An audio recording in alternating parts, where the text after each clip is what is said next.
Shalom, selamat malam bagi kita semua. Pada saat ini, kita sangat bersyukur karena kita dapat kembali lagi mempelajari akan firman Tuhan. Dan dimanapun kita berada saat ini, saya mau mengundang untuk kita semua bersatu di dalam doa, sementara kita akan memulai pelajaran kita. Mari kita berdoa. Bapa yang bertakhta dan bersemayam dalam kerajaan syurga, pada saat ini kami akan memulai pembelajaran mengenai nubuatan di dalam Alkitab. Tuhan tolong pimpin dan tuntun pikiran kami, supaya apa yang akan kami pelajari itu semua seturut dengan kehendak Tuhan. Ampuni akan segala dosa dan kesalahan, kelemahan kami, dalam nama Tuhan Yesus kami berdoa. Amin. Saudara-saudara, topik kita pada waktu ini adalah misteri ramalan Amerika. Apakah kita menyadari bahwa ada ramalan atau dengan kata yang lebih tepat, ada nubuatan mengenai Amerika di dalam Alkitab? Kalau kita lihat saudara-saudara, di dalam Alkitab ada banyak nubuatan-nubuatan yang ketika kita bandingkan dengan garis sejarah, bahwa nubuatan Alkitab tidak pernah salah. Sebagai contoh, mari kita ambil dari nubuatan dalam Daniel pasal yang kedua. Saudara-saudara tahu ini patung apa? Ini mengenai mimpi Raja Nebukadnezar akan sebuah patung di mana Tuhan memberikan mimpi ini untuk menceritakan apa yang berlaku sejak dari zaman raja tersebut sehingga akhir zaman. Mari kita mengulangi isi dalam nubuatan ini. Pertama, nubuatan mengenai kepala dari emas. Daniel katakan, Tuankulah kepala dari emas itu. Itu melambangkan raja atau kerajaan Babylon. Seterusnya ada kerajaan yang mengalahkan Babylon, yaitu Media Persia. Dan nubuatan Alkitab katakan bahwa berikutnya Media Persia dikalahkan oleh Yunani. Setelah Yunani, kerajaan Roma berkuasa di atas dunia ini. Dan setelah kerajaan Roma, tidak ada kerajaan setelah itu, tetapi Roma akhirnya terbagi kepada 10 kerajaan. Jadi kita baru saja meringkas kurang lebih 2.500 tahun sejarah hanya melalui mimpi Raja Nebukadnezar. Oleh sebab itu, pada waktu ini, kita akan secara khusus melihat satu pasal di dalam Alkitab, yaitu pasal yang ke-13, berbicara tentang dua kekuasaan besar, dilambangkan dengan dua binatang. Mari kita bersama-sama buka Wahyu 13. Kenapa Wahyu 13 ini penting? Dan mengapa kita perlu tahu tentang dua binatang ini yang melambangkan simbol sebuah kekuatan atau kuasa? Karena kalau kita perhatikan di Alkitab kita, setelah pasal Wahyu 13 ini, ya, di pasal 14, bagian terakhir dari pasal tersebut menceritakan tentang tuaian di bumi, yaitu kedatangan Yesus yang kedua kali. Kalau begitu, Wahyu 13, sebelum Wahyu 14 ini membahas akan ada dua binatang atau dua kekuasaan atau dua kekuatan yang akan mengambil peranan terbesar di penutupan sejarah dunia ini sebelum Yesus datang yang kedua kali. Sebab itu kenapa penting bagi kita mempelajari binatang di dalam Wahyu 13. Di dalam Wahyu 13 ayat 1 dan 2, di mana kita membaca tentang binatang antikristus. Lalu aku melihat binatang keluar dari dalam laut bertanduk 10 dan berkepala 7. Di atas tanduk-tanduknya terdapat 10 mahkota dan pada kepalanya tertulis nama-nama hujat. Binatang yang kulihat itu serupa dengan macan tutul dan kakinya seperti kaki beruang dan mulutnya seperti mulut singa. Dan naga itu memberikan kekuatan kepadanya kekuatan dan taktanya dan kekuasaannya yang besar. Jadi saudara-saudara, kita sudah mempelajari topik ini di malam-malam sebelumnya. Kalau Anda belum melihatnya, Anda boleh mencari Daniel dan Wahyu Binatang Antikristus dan 666 di channel ini, di channel YouTube. Dan binatang ini melambangkan binatang apa?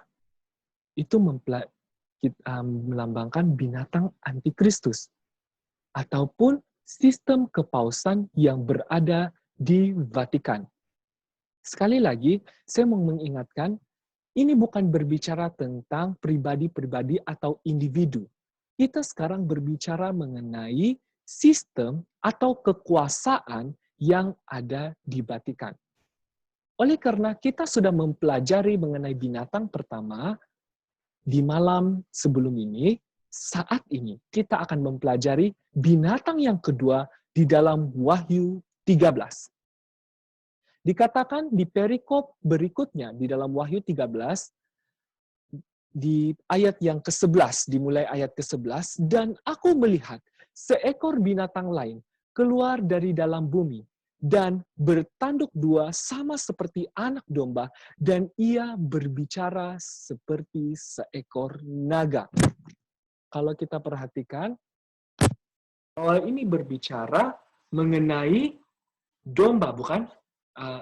Bahwa ini berbicara ada seekor domba yang suaranya keras seperti naga.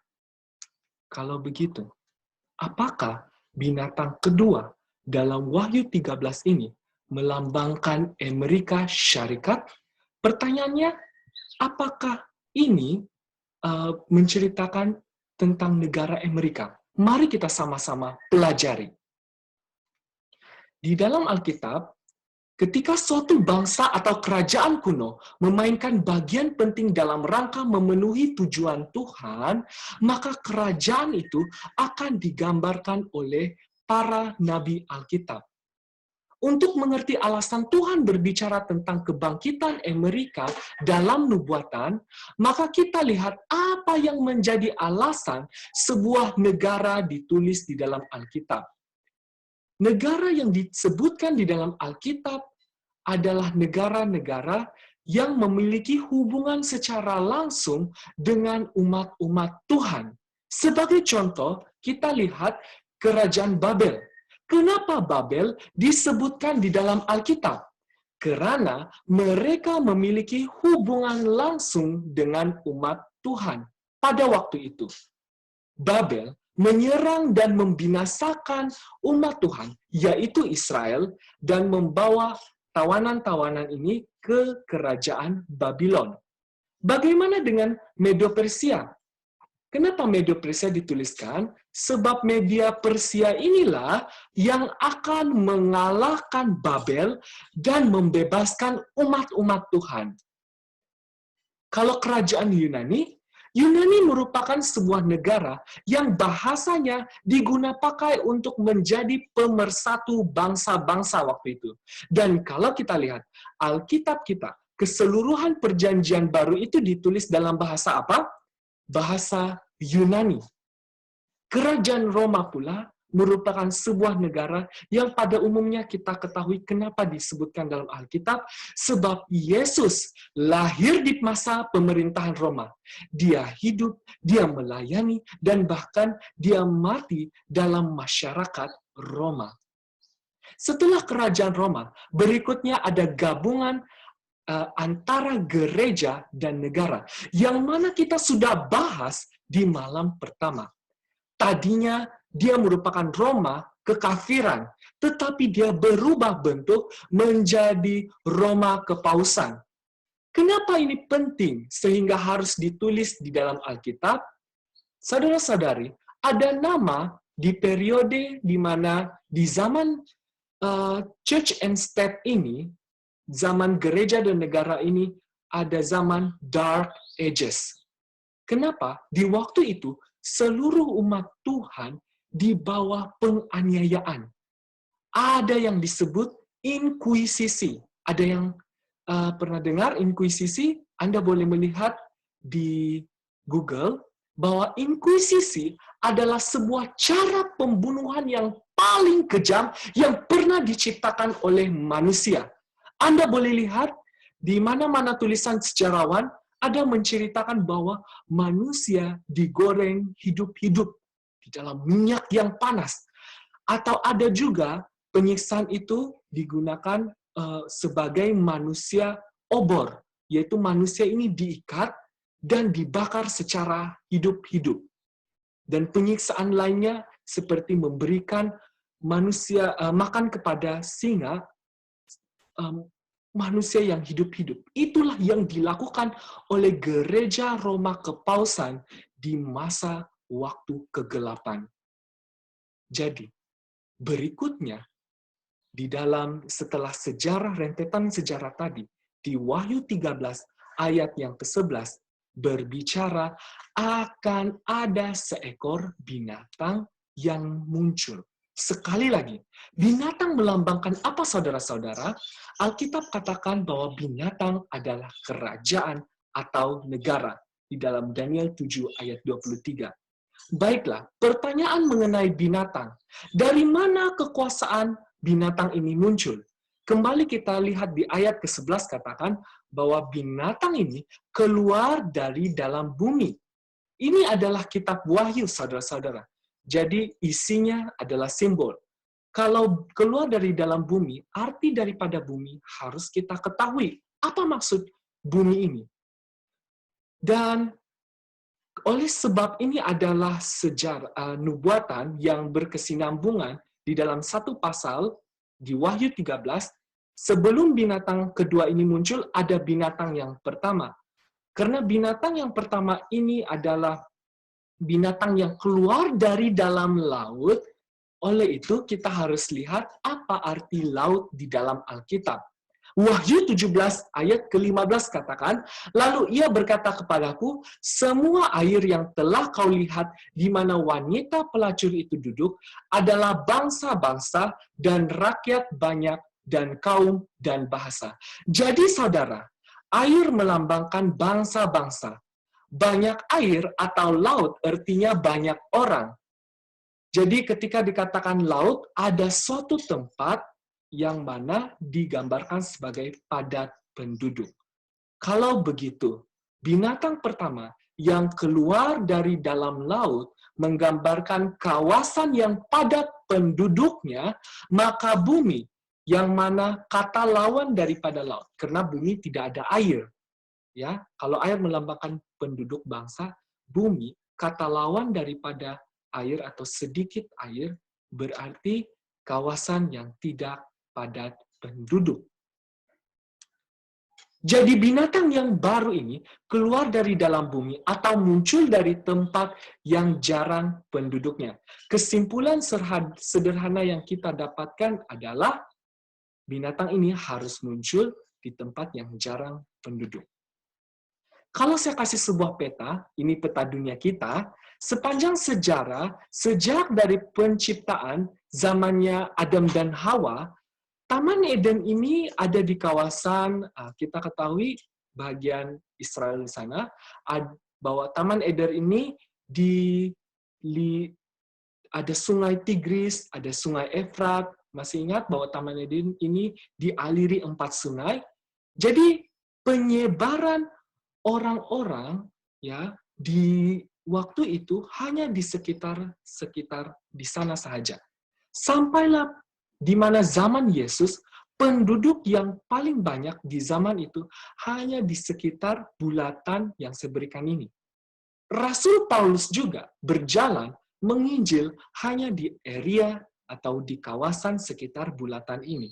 Dan Alkitab tadi katakan bahwa binatang ini harus muncul dari dalam bumi yang kawasannya sedikit penduduk.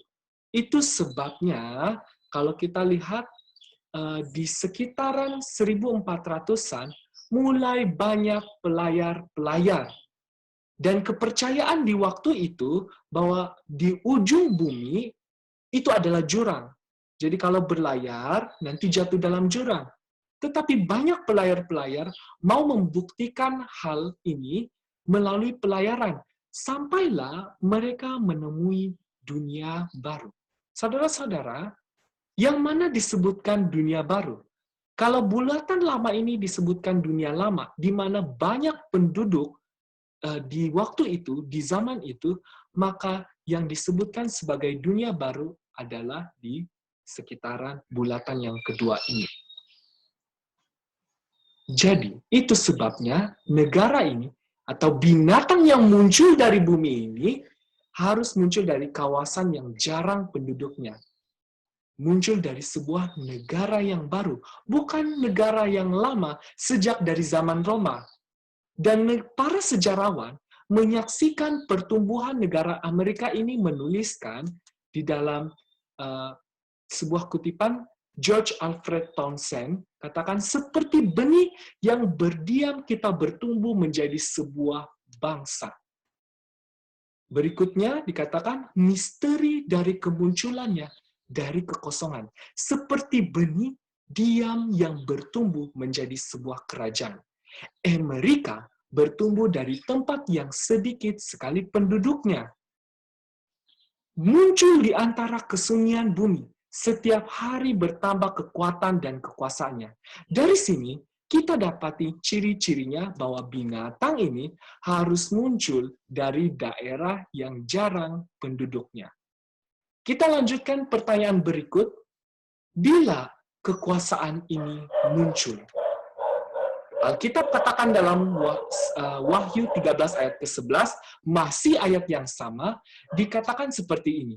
Dan aku melihat seekor binatang lain, dan ini, kata dan ini adalah kata penghubung.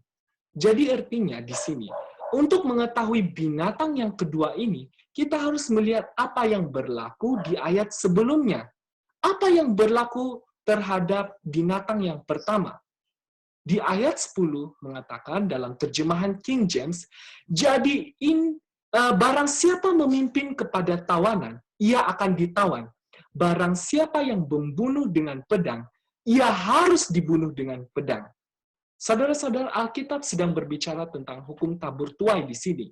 Siapa yang pergi memenjarakan orang, dia akan dipenjara. Kalau ada orang yang membunuh dengan pedang, maka dia juga akan dibunuh dengan pedang. Lalu apa artinya pedang di sini? Roma 13 ayat 4 catat, karena pemerintah adalah hamba Allah untuk kebaikanmu. Karena tidak percuma pemerintah menyandang pedang. Jadi pedang di sini melambangkan sebuah pemerintahan. Kalau begitu kita kembali ke ayat yang ke-10. Barang siapa memimpin kepada tawanan, ia akan ditawan. Barang siapa membunuh dengan pedang, yaitu dengan kuasa pemerintahan, ia juga harus dibunuh dengan kuasa pemerintah. Berbicara mengenai Roma Kepausan. Dari mana Roma Kepausan dapat kekuasaan? Kalau kita lihat, Roma Kepausan dapat kekuasaannya dari pemerintahan sebelumnya, yaitu Roma kuno. Di mana Roma Kepausan ini mulai memerintah dari 538 Masehi. Ini adalah masa jayanya, garis itu adalah masa jaya Roma Kepausan ini, sampai 1798 Masehi. Di sini yang dilakukan adalah dia menawan orang. Dia bunuh orang dengan pedangnya. Bukan dengan pedang harafiah, tetapi dengan apa? Dengan kuasa pemerintahannya. Dia lakukan penawanan melalui kuasa pemerintahan. Dia bunuh manusia dengan kuasa pemerintahannya. Dan di akhir dari masa jayanya, akhirnya nubuatan ini tergenapi. Bagaimana? Karena dia membunuh dengan kuasa pemerintah atau kuasa negara, akhirnya dia juga kalah oleh kuasa pemerintahan juga. Dan siapa yang mengalahkan atau menghentikan masa jaya Roma Kepausan ini? Dialah Bartier dari Perancis di bawah dari komando Kaisar Napoleon Bonaparte. Dikatakan, pada 1798, dia, Bartier, masuk ke Roma, menghapuskan pemerintahan kepausan, dan mendirikan negara sekuler. Jadi apa yang hilang di tahun 1798 dari kepausan, itu adalah kuasa superpower kepausan yang telah diberikan oleh Roma. Jadi kuasa superpower ini dicabut dari Roma kepausan. Sekali lagi, kita mendapatkan ciri-ciri binatang kedua, di mana dikatakan bahwa binatang yang kedua ini harus muncul di sekitaran 1798 setelah peristiwa atau di sekitaran peristiwa di mana Roma Kepausan mengalami luka parahnya. Jadi kita sambung pertanyaan berikut ini. Bagaimana kekuasaan ini muncul? Kembali di ayat yang sama, bahwa binatang ini memiliki dua tanduk. Dan perhatikan perbezaan dengan binatang yang pertama. Sekali lagi kita lihat di binatang pertama ini memiliki 10 tanduk. Dan di atas tanduk-tanduk ini terdapat apa? Mahkota. Jadi, inilah perbezaan binatang yang pertama dan binatang yang kedua. Dua-dua memiliki tanduk, tapi yang satunya di tanduk binatang ini ada mahkota. Dan di binatang kedua tidak ada mahkota. Pertanyaannya, melambangkan apakah mahkota? Siapa yang biasanya memakai mahkota, saudara-saudara? Hanya raja yang memakai mahkota. Kalau begitu, pertanyaan selanjutnya, melambangkan apa tanduk itu? Mari kita buka dalam Habakuk 3 ayat yang keempat.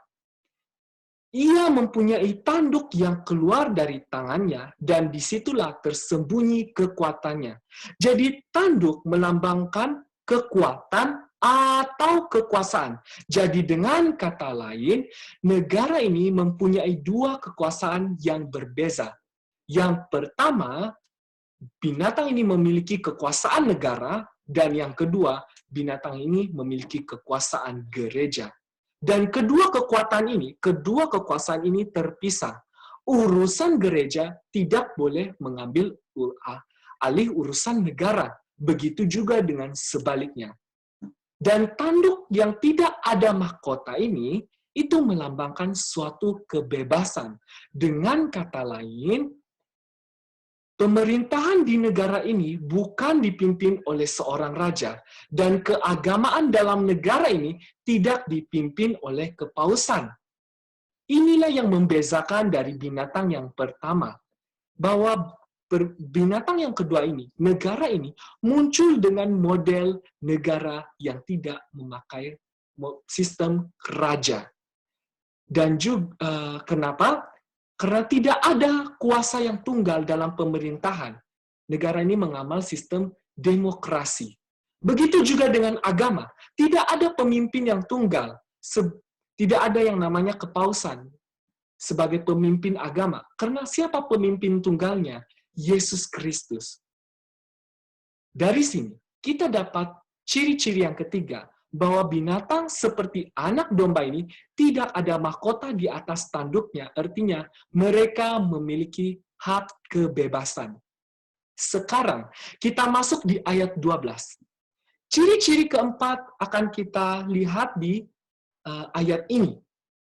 Dan seluruh kuasa binatang yang pertama itu dijalankannya di depan matanya. Ia menyebabkan seluruh bumi dan semua penghuninya menyembah binatang pertama yang luka parahnya telah sembuh. Kalau begitu, kita lihat seluruh kuasa binatang yang pertama itu dijalankan di depan matanya. Binatang siapa yang dijalankan oleh binatang kedua ini? Binatang yang pertama. Alkitab katakan, semua kekuatan yang dijalankan oleh binatang pertama itu, sekarang yang menjalankan adalah binatang yang kedua. Pertanyaannya, siapa binatang pertama? Itu adalah antikristus. Kalau begitu, kekuasaan apa yang dimiliki oleh binatang pertama yang dijalankan oleh binatang kedua? Sebelum itu kita akan lihat dulu kuasa apa yang dimiliki oleh binatang pertama. Dikatakan bahwa kekuasaan kepausan menjadi yang tertinggi dalam dunia Kristen pada tahun 538 Masehi karena surat Kaisar Romawi Justinian. Jadi ada namanya Justinian Codex atau titah dari Kaisar Justinian. Isi titahnya kurang lebih semua orang harus patuh kepada gereja. Itu memberikan kepada kepausan kuasa secara politik, secara sipil, serta kekuasaan gereja. Artinya, kalau kita kembali kepada ayat 12 ini, Alkitab katakan kepada kita bahwa binatang ini harus menjalankan seluruh kuasa dari binatang yang pertama. Yang mana negara ini harus menjadi negara superpower. Negara apa yang menjadi negara superpower saat ini, saudara-saudara? Saya mau bertanya, ya, kita sama-sama mengakui bahwa Amerika adalah negara superpower, bukan? Ada negara yang dapat menandingi selain daripada negara Amerika? Tidak ada. Kalau begitu, bagaimana ceritanya Amerika boleh jadi negara superpower saat ini? Mari kita kembali sejarah kurang lebih 60 tahun yang lalu. Ada yang tahu binatang apakah ini? Ada binatang helang dan ada binatang beruang. Binatang melambangkan apa, saudara-saudara? Melambangkan kerajaan, ya. Coba kita lihat. Helang itu lambang apa? Itu lambang Amerika, betul tidak?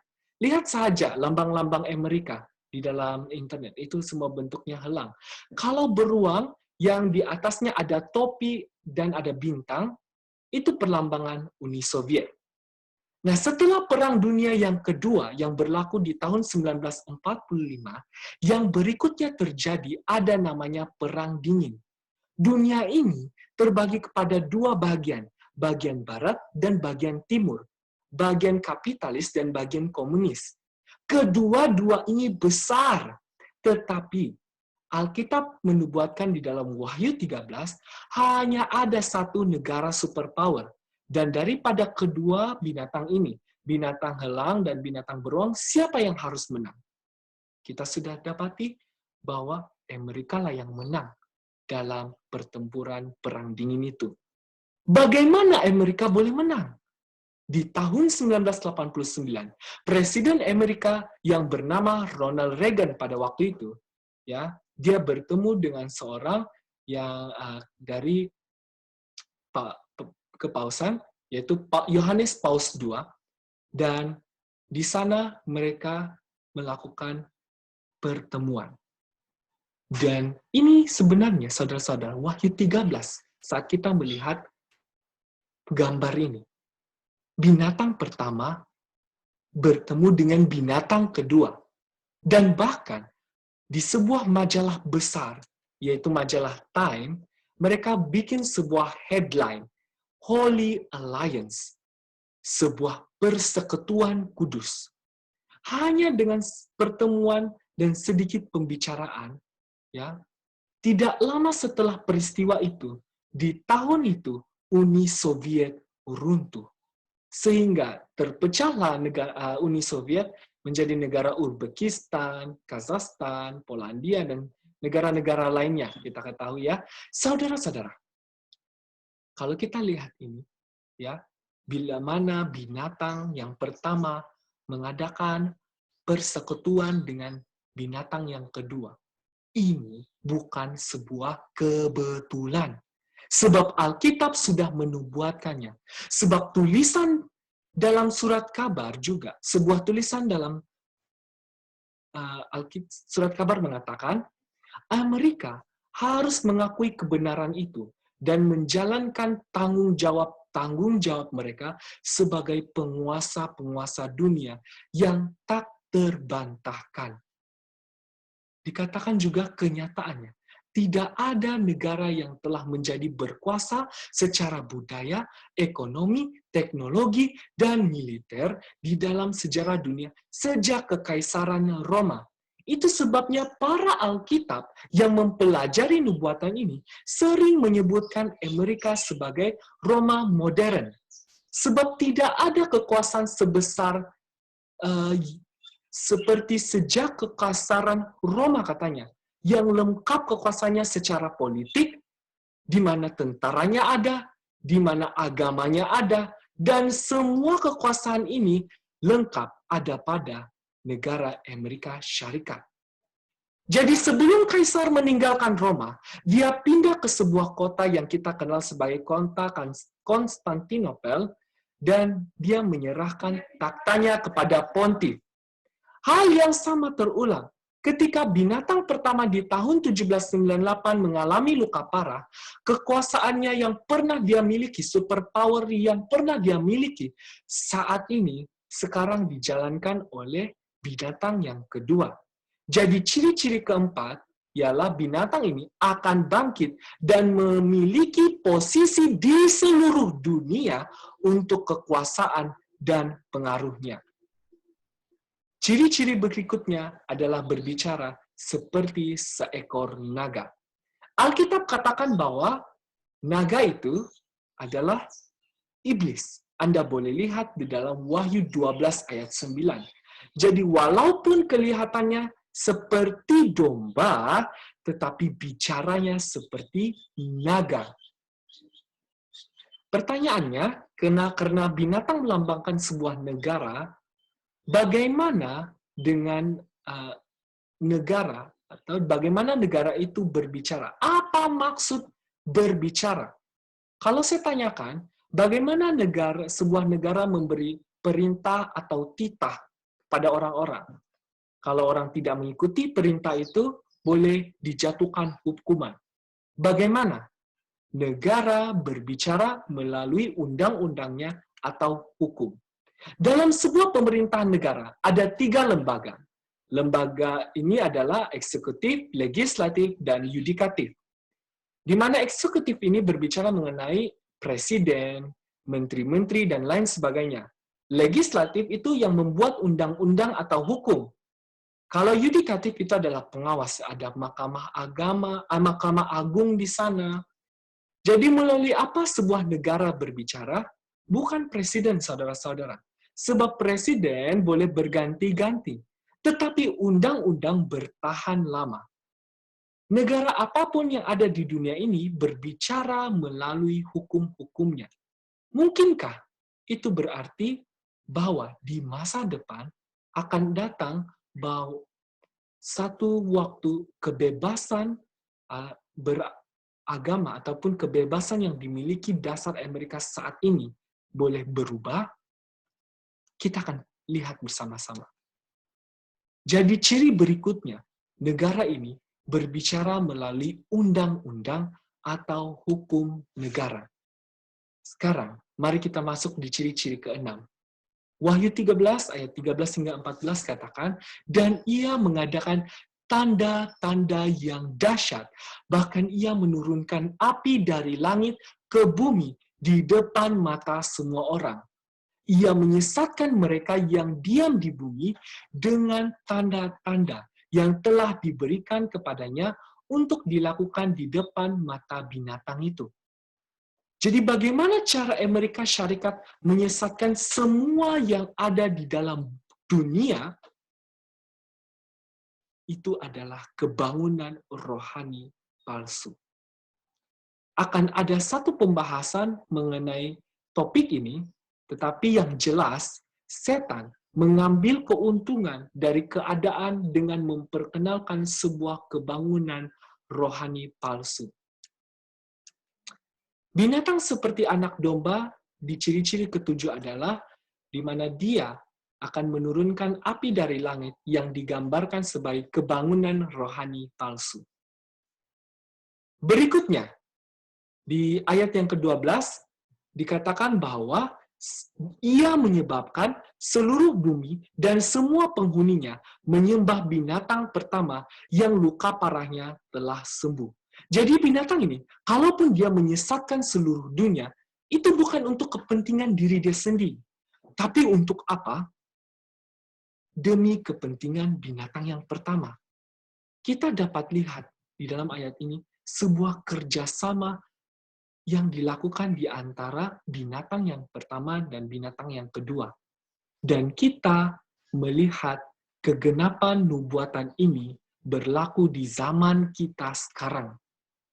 Di ayat 14, dan ia menyuruh mereka yang diam di bumi supaya mereka mendirikan patung untuk menghormati binatang yang luka oleh pedang, namun yang tetap hidup itu. Jadi binatang kedua akan membuat patung. Yang jelas di sini bukan patung secara harafiah, tetapi ini adalah simbol. Tetapi binatang ini akan buat patung binatang yang luka. Siapa binatang yang telah luka? Kalau berbicara mengenai binatang yang telah luka, itu binatang apa? Binatang yang pertama. Jadi semua kekuasaan yang dia miliki, sekali lagi, dia lakukan semuanya itu semata-mata hanya untuk kepentingan binatang pertama.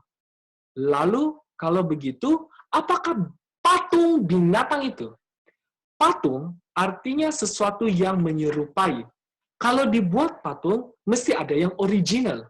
Dari situ kita ambil sebuah bentuk patung, gambaran daripada patung, gambaran daripada yang asli. Jadi patung itu harus menyerupai, harus mirip dengan binatang yang pertama. Wahyu 13 ayat 7 katakan, dan ia diperkenankan untuk berperang melawan orang-orang kudus, dan untuk mengalahkan mereka, dan kepadanya diberikan kuasa atas setiap suku, dan umat, dan bahasa, dan bangsa. Jadi, patung ini, ya, patung yang menyerupai binatang pertama ini, kita kembali melihat ciri-ciri binatang pertama ini bahwa dia melakukan apa? Diperkenankan untuk apa? Berperang. Melalui kuasa, apa gereja Roma melakukan peperangan, saudara-saudara? Kuasa apa yang mereka miliki sehingga mereka dapat melakukan peperangan? Ingat, saudara-saudara, kita sekarang sedang berbicara orang-orang agama. Bagaimana mungkin gereja dapat berperang? Bagaimana mungkin agama dapat berperang? Jadi melalui apa bagaimana kita dapat berperang? Itu melalui kuasa pemerintahan atau kuasa negara. Karena hanya negara yang boleh berperang. Berikutnya di ayat 8 katakan, dan semua orang yang diam di atas bumi akan menyembahnya. Kalau begitu, kembali lagi. Kuasa apa yang mereka miliki dalam penyembahan? Adakah orang yang menyembah negara? Tidak ada.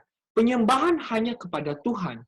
Jadi melalui kuasa apa yang mereka miliki sehingga membuatkan semua orang ini menyembah? Itu adalah kuasa agama. Itu sebabnya di Alkitab katakan ada waktu di mana persatuan di antara gereja dan negara. Dan Alkitab memberikan contoh akan hal ini, yaitu di zaman Yesus. Pilatus katakan, ya, ambillah dia, hakimilah dia menurut hukum Tauratmu. Pilatus katakan kepada orang Yahudi, kenapa harus meletakkan beban kepada negara? Kenapa tidak kamu saja yang mengadili Tuhan, mengadili Yesus ini? Kenapa kamu tidak menghakimi dia saja menurut hukum Taurat kamu? Dan perhatikan apa respon orang Yahudi. Kami tidak diperbolehkan membunuh seseorang. Apa jawaban dari orang Yahudi? Katakan, kami tidak diperbolehkan. Apa maksud kami? Mereka mewakili siapa kami ini? Itu wakil agama. Karena agama tidak pernah memperbolehkan untuk membunuh seseorang. Itulah gereja. Ingat, kita berbicara mengenai persatuan agama dan gereja. Inilah Yahudi yang tidak diperbolehkan membunuh seseorang atau berperang, tapi bagaimana cara supaya Yesus boleh mati, supaya Yesus boleh dibunuh? Mereka pakai kekuatan negara, yaitu melalui kerajaan Roma. Gereja dan negara akan bersatu untuk memaksakan praktek-praktek agama, amalan-amalan agama. Amalan agama apa yang mereka akan buat? Kita perhatikan. Wahyu 13 ayat 15 katakan, dan kepadanya diberikan kuasa untuk memberikan nyawa kepada patung binatang itu, sehingga patung binatang itu berbicara juga, dan bertindak begitu rupa, sehingga semua orang yang tidak menyembah patung binatang itu dibunuh. Dikatakan bahwa binatang ini, yang binatang kedua ini akan memberikan nyawa kepada patung. Patung benda apa, saudara-saudara? Patung adalah benda mati. Tapi kenapa diberikan nyawa kepada patung ini? Dikatakan sehingga supaya patung itu boleh berbicara. Dan ketika dia berbicara apa yang berlaku berikutnya, sehingga semua orang yang tidak menyembah patung binatang itu dibunuh. Kalau begitu, bagaimana mungkin patung itu dapat menjatuhkan hukuman mati bagi mereka yang tidak sembah? Apakah ada amalan agama yang kalau kita tidak ikut kita akan dibunuh? Tidak ada. Tetapi melalui sebuah undang-undang agama, kita boleh dihukum dan dibunuh. Kita lihat contohnya ya. Kalau negara membuat sebuah kebijakan mengenai pajak atau cukai, kalau saudara-saudara tidak membayar pajak, tidak membayar cukai, maka akan ada sanksi atau hukuman. Maka boleh dijatuhkan mungkin penjara. Kenapa? Tetapi agama tidak memiliki hak seperti itu. Sebab agama tidak dapat memaksakan kehendaknya pada setiap anggotanya. Benar? Tidak ada dikatakan kalau tidak bayar persembahan, maka dimasukkan ke dalam penjara. Tetapi kalau negara, kita tidak heran bahwa negara boleh saja membuat sebuah pemaksaan. Oleh sebab itu, patung yang diberikan nyawa ini berbicara mengenai hukum sivil atau hukum negara. Sebab itu mari kita kembali ke zaman Amerika, di mana Amerika kembali mau dibentuk. Di tanggal 2 Julai 1776, para bapak negara mereka, ya zaman dahulu, itu berbincang mengenai kemana arah negara mereka mau berkembang. Apa landasan dari negara ini? Mau jadi apa negara ini? Jadi singkat cerita, pada tanggal 4 Julai, hari kemerdekaan Amerika Syarikat, mereka memutuskan untuk membunyikan lonceng kebebasan. Ya, yang mana mau menunjukkan bahwa mereka sudah bebas dari kolonial Inggris pada waktu itu. Dan ada satu slogan yang negara ini sampaikan kepada seluruh dunia di waktu itu, yaitu Amerika ini adalah the land of the free and the home of the braves. Artinya ini tanah untuk orang bebas dan rumah bagi para pemberani. Kenapa pemberani?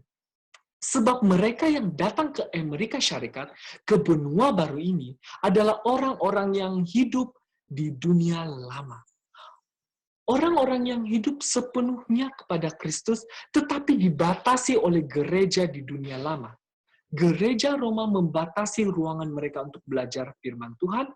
Gereja membatasi ruangan mereka untuk berdoa, sehingga mereka sangat rindu untuk menyembah kepada Tuhan dengan benar-benar dengan rasa khusyuk tetap dan dengan rasa kebebasan.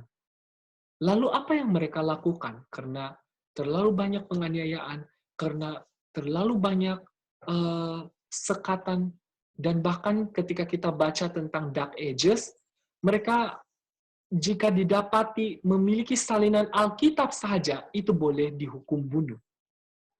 Langkah berikutnya yang mereka, ataupun solusi, jalan yang mereka harus dapatkan adalah mereka harus mencari sebuah tanah baru. Dan kita dapati bahwa Tuhan menyediakan mereka sebuah tempat yang disebut benua Amerika. Dan hingga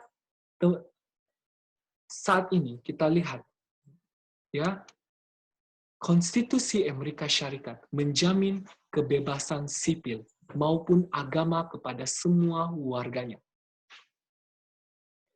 Amerika sangat dikenal dengan human rights-nya. Tidak boleh ada orang yang melarang bagaimana dia berpakaian, bagaimana dia punya hak dia, Semua orang berhak memilih agamanya.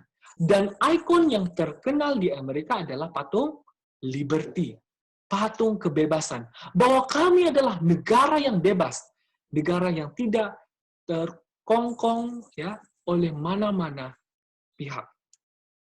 Dan lonceng kebebasan itu akan didentangkan setiap tanggal kemerdekaan mereka.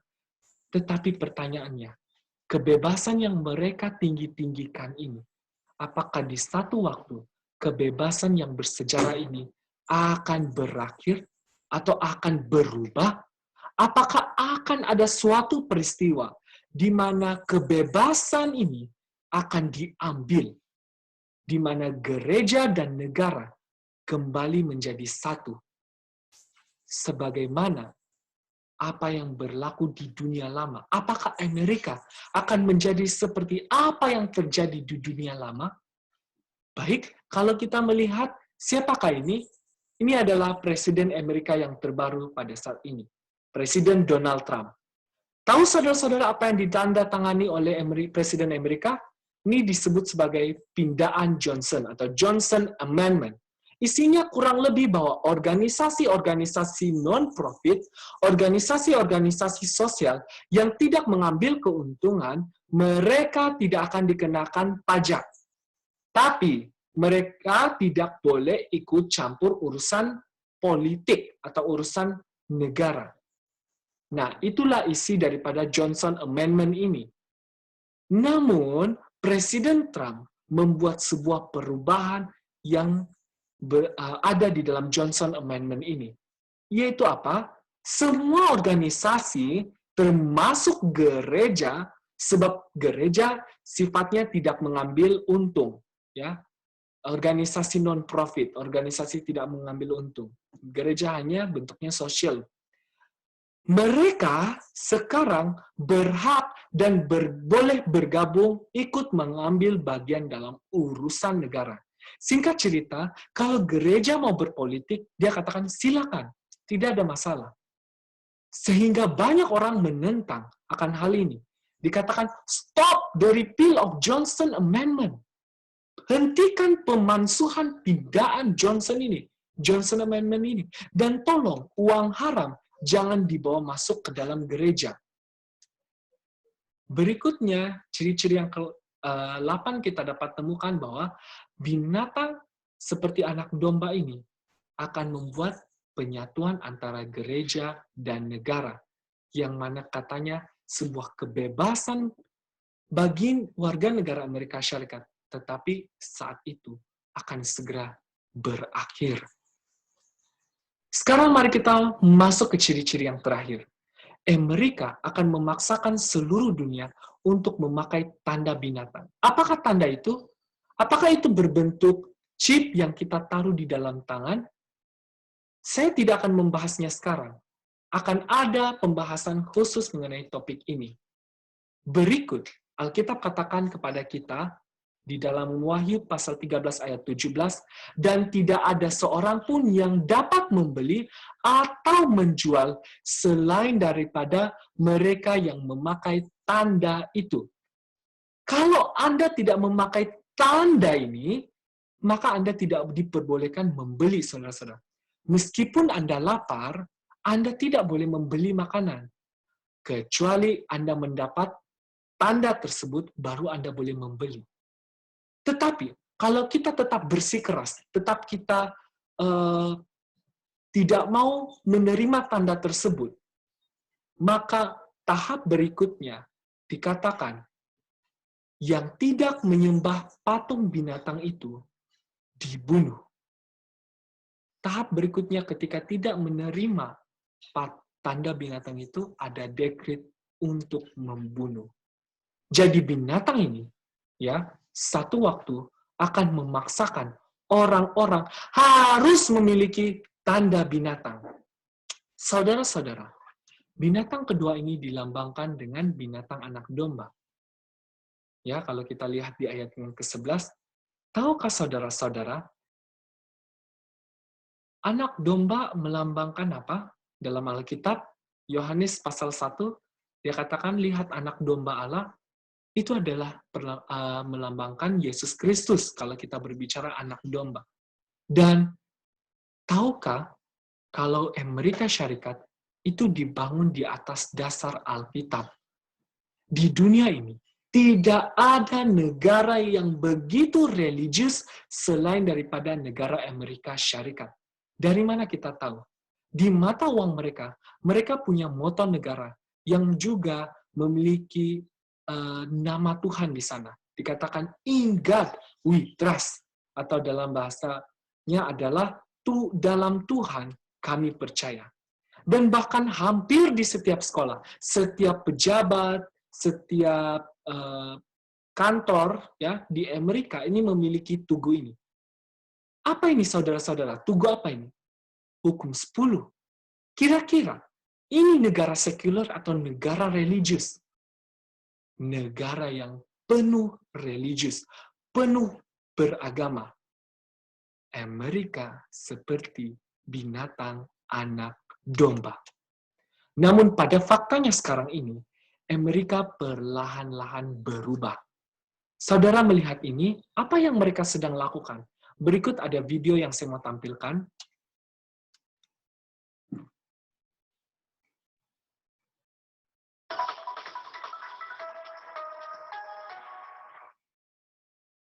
This granite statue of the Ten Commandments renewing the debate over the separation of church and state. Our nation was founded on the principles found in the Ten Commandments. From Sky 5 this morning, a view of the vacant patch of land at the Capitol where the monument stood since 2012. Despite efforts to keep it on Capitol grounds, the Oklahoma Supreme Court ruling it unconstitutional. I'm here to celebrate the occasion of the Supreme Court. Saudara-saudara lihat, apa yang mereka lakukan adalah mereka mengambil dasar kepercayaan mereka. Dia katakan bahwa hukum 10 ini adalah kepercayaan kuno. Jadi, mereka harus mengambil hukum ini, ya tugu ini, di waktu malam. Karena apa? Karena mereka juga takut kalau ada yang protes, ada yang menentang. Kenapa di waktu malam? Supaya tidak ada yang lihat. Dengan fakta ini, kita semakin dikuatkan. Alkitab berbicara mengenai apa yang berlaku terhadap Amerika. Ya, anak domba yang berbicara seperti naga. Mari kita kembali melihat hubungan kerjasama binatang pertama dan binatang yang kedua. Sekali lagi, apa yang berlaku terhadap binatang pertama? Binatang ini mengalami luka parah. Tetapi Alkitab katakan bahwa dia akan sembuh. Saudara-saudara, gambar ini adalah gambar pejabat legislatif Amerika, di mana tempat ini tempat di mana negara berbicara. Tempat di mana undang-undang ini dibuat adalah tempat yang sangat-sangat rahasia, privacy. Tidak boleh seseorang masuk di tempat ini kalau dia bukan warga negara Amerika. Tapi lihat di sini, binatang pertama datang kepada binatang kedua di tempat di mana binatang kedua ini melakukan undang-undang, mendirikan undang-undangnya. Dan dikatakan luka yang parah ini, yang membahayakan hidupnya ini, akhirnya sembuh. Seluruh dunia heran, lalu mengikut binatang itu.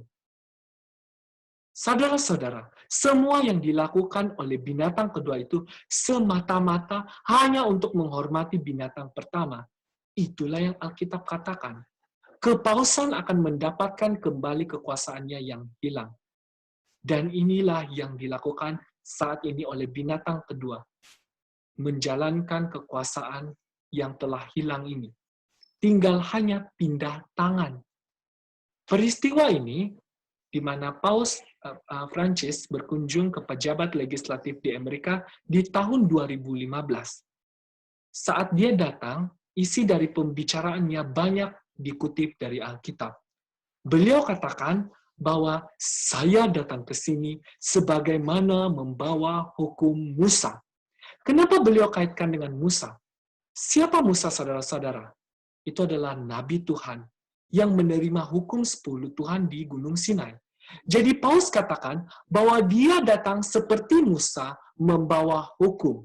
Jadi kita lihat satu waktu kerjasama antara kepausan dan Amerika akan terjadi. Amerika akan menjadi polis dunia. Siapa yang tidak mau mengikuti kepausan itu akan ditangkap. Seperti melakukan razia, kalau kita tahu ya. Bagaimana proses ini? Kalau kita tidak menurut kepada kepausan, maka akan terjadi sebuah pemaksaan. Semua yang dilakukan Amerika saat ini hanya untuk kepentingan binatang yang pertama. Alkitab memberitahukan kepada kita bahwa kebebasan yang kita miliki saat ini, baik secara sipil ataupun agama, di mana saat ini kita sangat mudah untuk beribadah. Kita sangat bebas untuk beribadah. Sangat mudah untuk kita melakukan pekerjaan, tetapi suatu hari nanti, berdasarkan nubuatan Alkitab, kebebasan ini pada akhirnya akan berhenti. Pada waktu ini, ya pada saat kita mempelajari Wahyu 13, kita akan merasakan ketakutan karena kita mengetahui nubuatan demi nubuatan akan digenapi. Bagaimana peristiwa-peristiwa akhir zaman ini tergenapi satu demi satu. Tapi saudaraku, saya tidak mau mengakhiri pelajaran kita dengan sebuah ketakutan. Ada sebuah pengharapan bagi kita semua. Alkitab katakan dalam Wahyu 14 ayat 12, yang penting di sini ialah ketekunan orang-orang kudus yang menuruti perintah-perintah Allah dan iman kepada Yesus. Apa yang penting Alkitab katakan? Penurutan kita kepada Yesus. Mungkinkah selama ini kita menyia-nyiakan kebebasan yang kita miliki? Kita tidak memperhatikan kehidupan kita. Apakah kita benar-benar tekun terhadap firman Tuhan? Mungkinkah kita selama ini mengabaikan apa yang Alkitab katakan malam hari ini? Saya mau mengajak kita semua, apakah kita benar-benar bertekun kepada Tuhan? Atau kita hanya sebagai Kristen di ucapan saja, hanya Kristen biasa saja? Biarlah pelajaran malam ini akan memberi sebuah renungan kepada kita. Ketika kita melihat COVID-19, itu akan memberi kesempatan kepada kita untuk balik ke rumah, untuk merenungkan kembali apakah kita benar-benar bertekun kepada Tuhan. Apakah kita memiliki hubungan yang baik kepada Tuhan? Tidak ada waktu lain lagi. Saat ini, waktu yang terbaik untuk kita renungkan hubungan kita dengan Tuhan. COVID-19 ini, ya, yang mana membuatkan kita lockdown, itu ada baik sisinya. Supaya apa? Kita terpisah dari dunia. Terpisah dari kesibukan kita, terpisah dari hal-hal yang membuatkan kita jauh dari Tuhan, supaya kita kembali memperbaiki hubungan kita dengan Tuhan. Oleh sebab itu, dengan kita mengetahui nubuatan tentang Amerika ini di dalam Wahyu pasal yang ke-13, marilah kita sama-sama menantikan akan kegenapan ini dengan sebuah ketekunan kepada Yesus Kristus. Jangan sampai saat waktu kebebasan ini dicabut dari kita, maka saat itu kita tidak sudah lagi senang untuk pergi ke gereja, ya. Pemaksaan sudah berlaku bagi kita, harus terima tanda itu, kita didapati tidak memiliki iman kepada Yesus. Saya mau mengundang kita semua untuk bertunduk kepala dan kita berdoa. Bapa kami yang bertakhta dan bersemayam dalam kerajaan syurga, kami sangat bersyukur ya Tuhan, karena pada saat ini kami sudah mempelajari akan sebuah nubuatan di dalam Alkitab, berbicara mengenai sebuah negara, yaitu negara Amerika Syarikat. Beberapa bagian dari Amerika Syarikat ini, nubuatannya sudah digenapi, tetapi sebagian besar belum digenapi. Kiranya Tuhan membantu kami supaya kami memiliki iman ketekunan kepada Yesus Kristus, sehingga ketika nubuatan yang belum terjadi ini digenapi, maka kami akan didapati tetap setia, dan kami tidak akan didapati orang-orang yang akhirnya menyembah kepada patung binatang atau menyembah kepada tanda binatang ini. Oleh sebab itu Tuhan, bagi siapapun yang mendengarkan saat ini renungan ataupun seminar ini, biarlah kiranya mereka juga dikuatkan dan mereka juga akan tetap memiliki kesatuan dalam roh Yesus Kristus. Kami mau serahkan doa ini, ampuni segala dosa dan kesalahan kami, dalam nama Yesus saja kami berdoa. Amin. Semoga Tuhan memberkati kita semua.